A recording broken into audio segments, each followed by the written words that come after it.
Hello বন্ধুরা, আমি আবার চলে এসেছি নতুন একটা ভিডিও নিয়ে। আমি গতকাল থেকে একটু কম আসছি, কারণ আমার বাড়িতে কুটুম এসেছে। কুটুম বলতে আমার মাসির মেয়ে, মানে আমার ছোটো মাসির ছোটো মেয়ে। অনেক দিন পর, প্রায় 2 বছর 2.5 বছর পর আমার বাড়িতে আবার বেড়াতে এসেছে। 2.5 বছর আগে আমার মায়ের অপারেশন হয়েছিল, সেই সময় এসেছিল মাকে দেখার জন্য। আর আবার এসেছে গতকালকে বিকেল, মানে সন্ধ্যাবেলার দিকে। সঙ্গে আমার দিদিও এসেছে আর আমার পুচকি এসেছে। তো যাই হোক, আজকে শনিবার, তো নিরামিষ যথারীতি। তাই আজকে খুব বেশি কিছু করিনি, কারণ বোনের একটাই বক্তব্য, আমি এসেছি তোর সাথে গল্প করতে। অনেক দিন আমরা এক জায়গায় হয়ে গল্প টল্প করিনি, তাই সবাই মিলে বসে গল্প করব। তো কিচ্ছু করবি না। তো আমি দেখলাম কি যে ও যেমন বলছে তেমনটা করলে তো আর হয় না, তাই টুকটাক রান্না করেছি বলতে খুব সিম্পল, ঝিঙে দিয়ে মুগের ডাল, মানে কাঁচা মুগের ডাল, ভাজিনি ডালটাকে।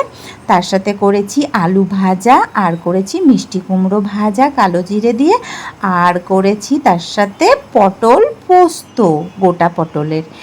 যাই হোক, সবাই মিলে খাওয়া দাওয়া করে নিয়েছি, করে নিয়ে আমরা একটু এখন রেস্ট নিচ্ছি। তারপরে রেস্ট নেওয়া হয়ে গেলে আমরা সবাই মিলে চলে যাব আমার মাকে দেখতে। আমার মায়ের শরীরটা ভালো নেই, ডাক্তারের কাছে গেছিলো, ডাক্তারের কাছ থেকে এসেছে। তো আমরা এখন সবাই মিলে মায়ের কাছে যাব।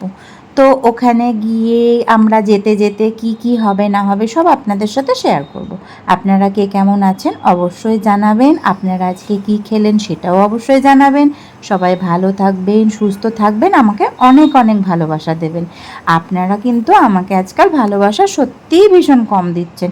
এরকম করলে কি হয়? খুব ভালো থাকুন, সুস্থ থাকুন। এই দেখো, আমরা খেতে সবাই মিলে একটু শুয়ে আছি, আর বাবুনের মা গেছে বাথরুমে ফ্রেশ হতে। আমরা এখন যাব দিদুনের বাড়ি, মানে সোনা মায়ের দিদুনের বাড়ি, তাই না সোনা মা? দিদুনের বাড়ি কি করতে যাবা? আচার দিতে। আচার দিতে আর বেড়া বেড়া করতে, দিদুনকে দেখতে, তাই তো? হ্যাঁ। আর মা কই? মা